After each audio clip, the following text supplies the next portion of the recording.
Nigeria. Rivers State, I am proud to be Nigeria. Imo State, I am proud to be Nigeria. Anambra, I am proud to be.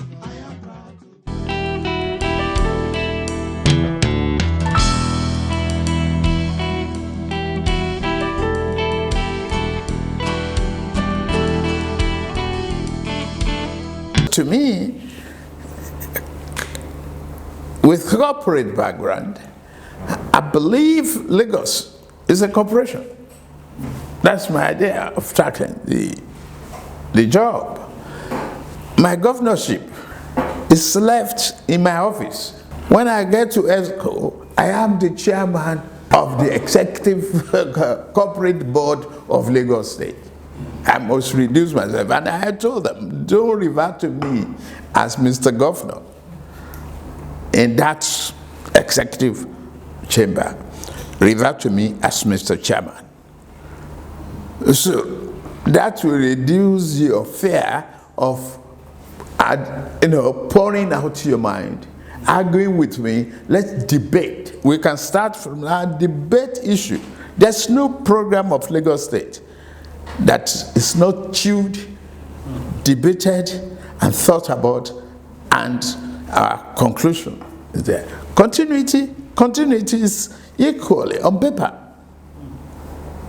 You cannot go to any secretary of Lagos State government now without being able to produce the chronology and item list of each issue, whether bridge, environment, or anything that we have not discussed.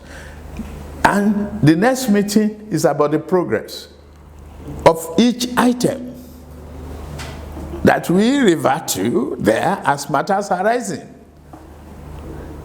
So you document continuity, you find talent to move that unfinished business or unfinished project forward as a priority.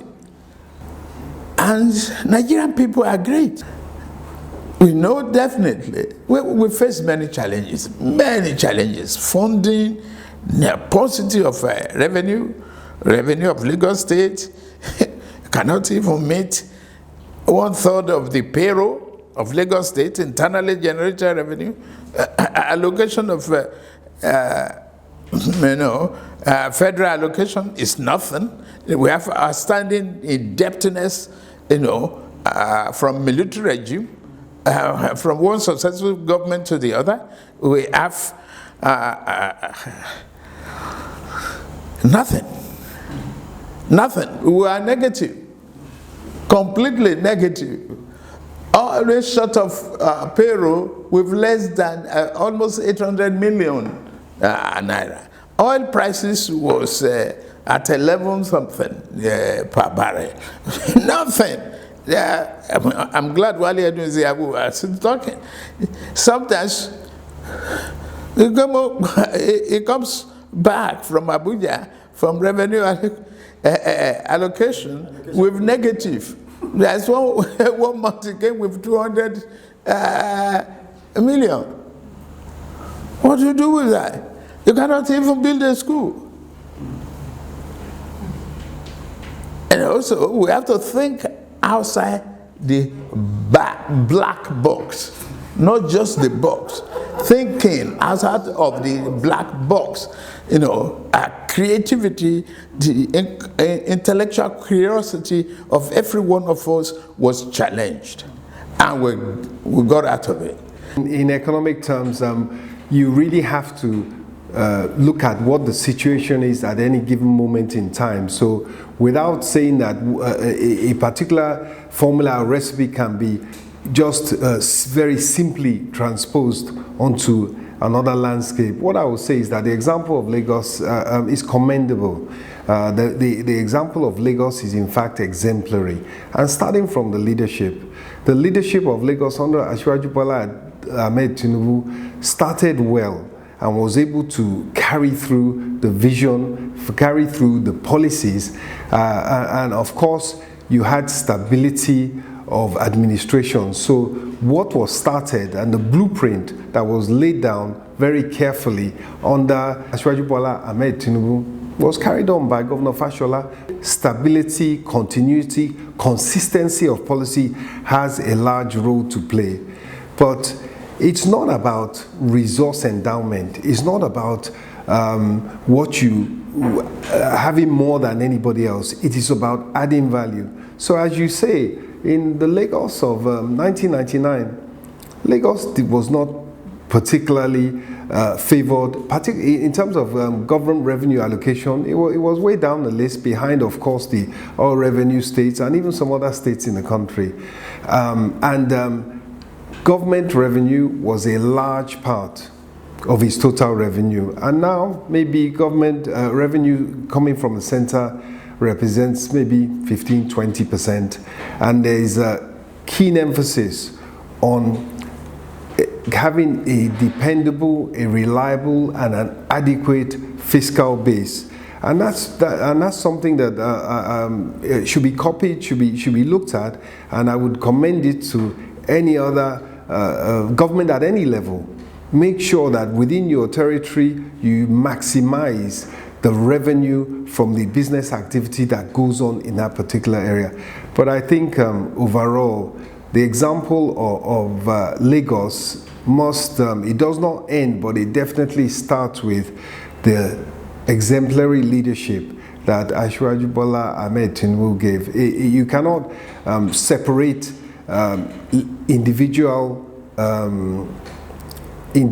traits, the impact of an individual, his vision, his hard work, his determination, his boldness and his courage is what really carried us through at that time. And many of us were unsure because at many instances we confronted the federal government, right down to saying that Lagos should issue its own number plates, produce them itself, print them, and sell them to the public in Lagos and collect its revenue.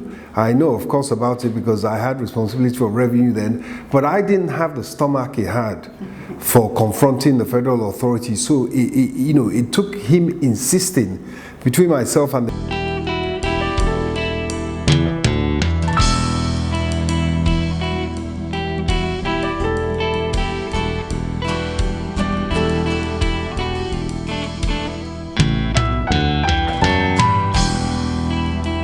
closet. We debate Wale Edu is here, Yemi Cardoso is here, the current vice president as well.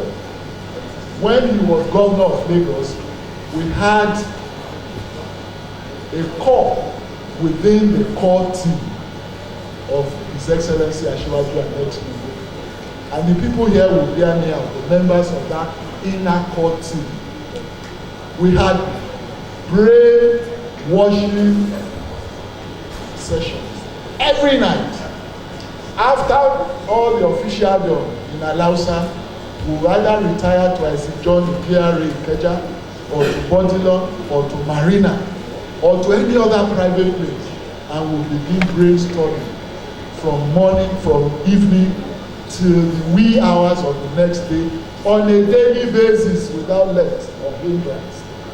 And we'll be brainstorming and churning out ideas, debating, deflecting, propagating, adumbrating, and at the same time fighting amongst ourselves, because you want your own ideas to prevail, another person will want his, and then we'll table everything. And of course, the logicality of presentation, the succinctness of your points, and the unassailability of your facts will prove you right or wrong at the end of the day. And more often than not, we would have really devoured ideas and come to a compromise or a decision which we will take to the Executive Council the following week. And when we got to the Executive Council, one of us will present the issue, and then it will become policy, public policy. And Asiwaju Ahmed Tinubu is such a leader that I can work with. So it wasn't easy, and it still isn't easy. But as you saw today, the huge infrastructural project, the wonderful thing about what was started in 1999 in the Lagos economy is that it carries on to today. It is the same blueprint. In 1999, we outlined huge infrastructure projects. We outlined rebuilding of the markets. We outlined computerization. We outlined greening of Lagos, improving the environment. So all these are part of the original blueprint, and it goes to show what long-term planning can achieve under the right leadership. Asiwaju Ahmed Tinubu, I told him I could never work, and I still can't work with anybody I cannot argue with. But I found in him a leader who will absorb. There is no idea that is highfalutin to him or that is outrageous or ridiculous. He will listen and then engage you.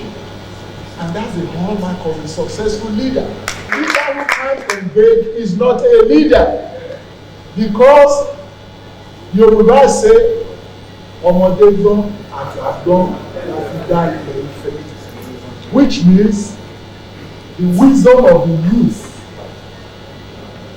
and the wisdom of the aged, the sage, are combined to ensure progress and to bring forth progress. And I found in Asiwaju that uncanny capacity for engagement. And more often than not, we will engage ourselves and almost get to fisticuffs in terms of marshalling and pressing our points to home. And my colleagues in the cabinet, Wale and Yemi, will bear me out, and the vice president, several times as governor, he will bring his own position to the executive council, policy initiative. We call it executive memos.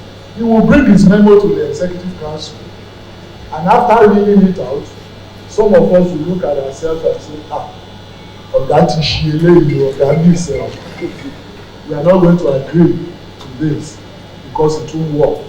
Then, of course, I will get up and start vituperating why that policy will not work.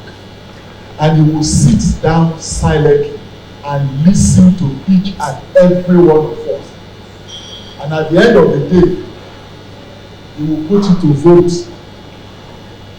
And several times, Wale is here, again, Yemi is here. Several times we defeated his memo in the executive council. And he never for once vetoed our votes. Once we defeated him, he would say, well, but there was a particular occasion he felt very strongly about a policy, and we defeated that policy inside the executive council. And in exasperation, he just lashed out. He said, anymore is it? I'm the one that they voted for. He said, I'm the governor, I'm the one voted for. I said, okay, it is true.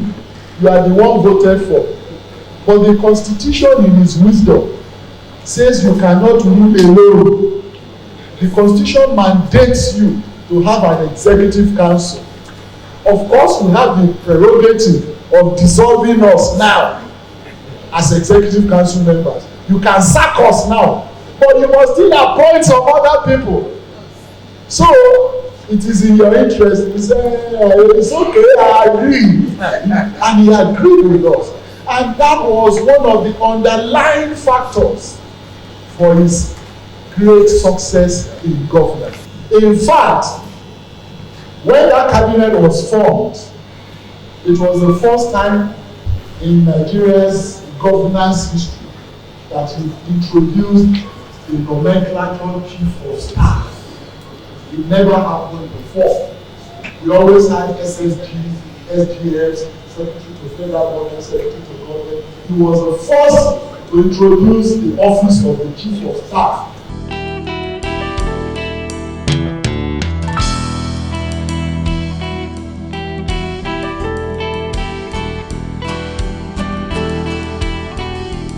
what Asiwaju did was to, rather than a parochial view, he adopted a global view.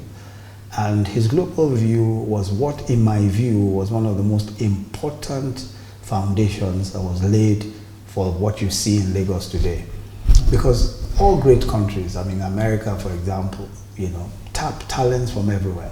And it's a shame that Nigeria would, where even the Yoruba land, where you would have thought that it would be the most natural thing in the world, even if you didn't bring people from other parts of the country. But there was still a lot of parochialism around, people had to be indigenes of a particular place, Lagos in this particular case, to be appointed. But he broke all those rules, and it was a big struggle to do so, and appointed us and all of that.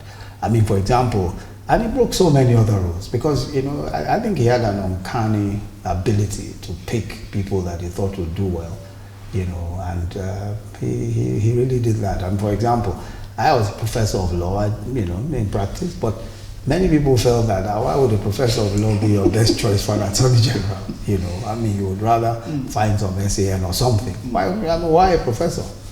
But somehow, he felt that, look, there is something here, and there is something that he could tap. And as it turned out, God helped us, and he was absolutely right. And same as several other people who he seemed to have picked from, just like that. Even in his choice of those he chose to be, who he felt would be the best governors and all of that, Fashola, Len, Akiambode, and all that. Each one of those people, there was always opposition. With Fashola, of course, a lot of even Fashola himself opposed himself. But hey, look, see how it turned out, and Akiambode also, and see how he's turned out. I think that I think that we must give him credit, an uncanny ability that he displayed. Honorable Commissioner for Finance, Moise Banire, it took him, prodding us to go ahead and make sure that this area of revenue accrued to Lagos. So that's an example of the boldness and the courage. And of course, it emboldened us, and it made us believe that we were doing the right thing, and made us make sure that we made every effort to implement it efficiently. So definitely, you have to have the right individuals in place. And as I said before, to get the team that he did together, it wasn't a question of people knocking down the doors to become commissioners in Lagos State in 1999. At that time, as I said, it wasn't very fashionable, and it took a lot of persuading by him to explain to people why he felt that they should come in and help with his government, what difference it would make, and why it was a good thing for them to do. And looking back, looking at the example, it's clearly one of trying to attract the very best and the most committed people you can.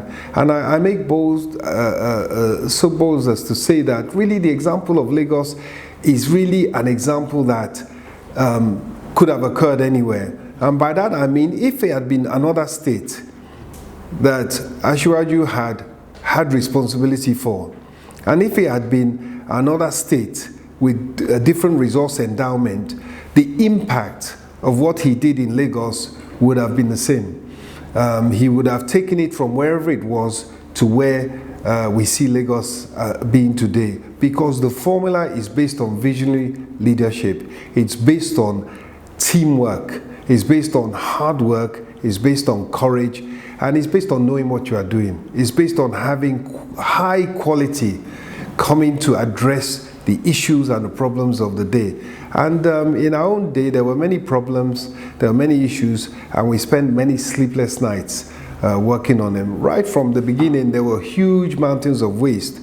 And, our friends, not to talk of our opponents, were telling us, if you people cannot, if you cannot achieve the simple task of clearing waste from the streets, what are you doing in government? Now, when he was setting up this exemplary cabinet, the older generation politicians who helped him worked with him assiduously to become governor, came to him and said they all wanted to be in his cabinet as commissioners. They wrote out their list and assigned portfolios. And some of us were privileged to be with him all through the processes. And he told these elderly people that, hey, gentlemen, I know you have contributed a great deal into our victory, but please, you are party elders and leaders.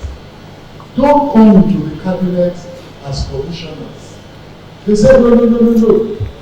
He said because he wanted young, dynamic elements to put into the cabinet who could work 24 hours without a break and who had all the facts, statistics on their fingertips, and with all the factors and variables of development in their head to help him to actualize his dream.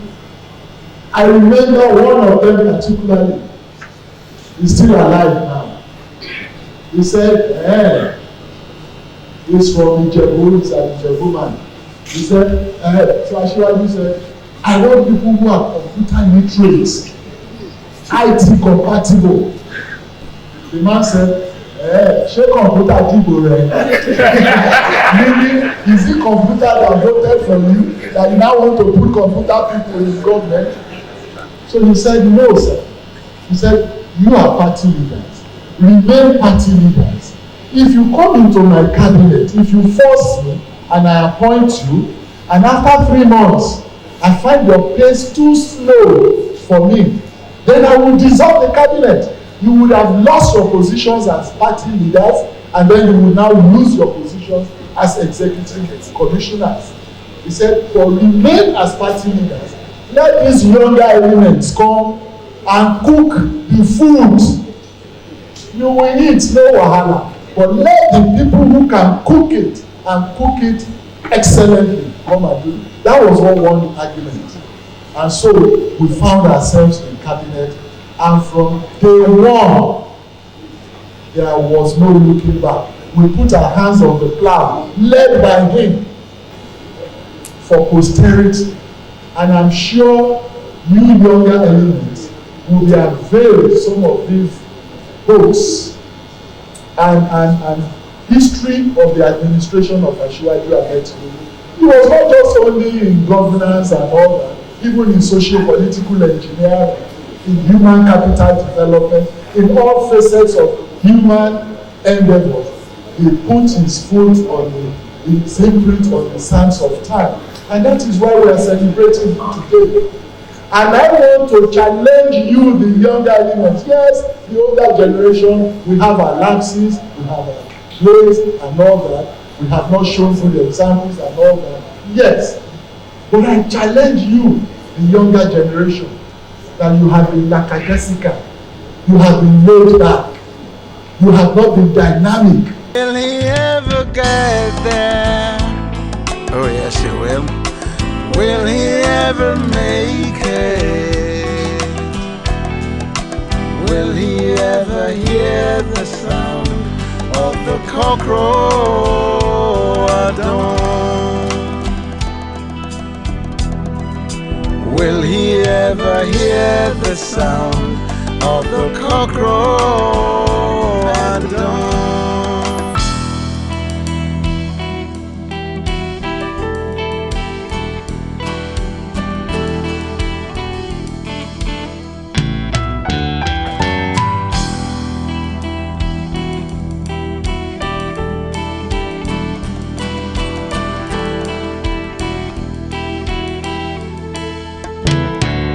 Will he ever get there?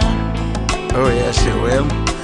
Will he ever make it? Will he ever hear the sound of the cockroach? I don't. Will he ever hear the sound of the cockroach? I don't.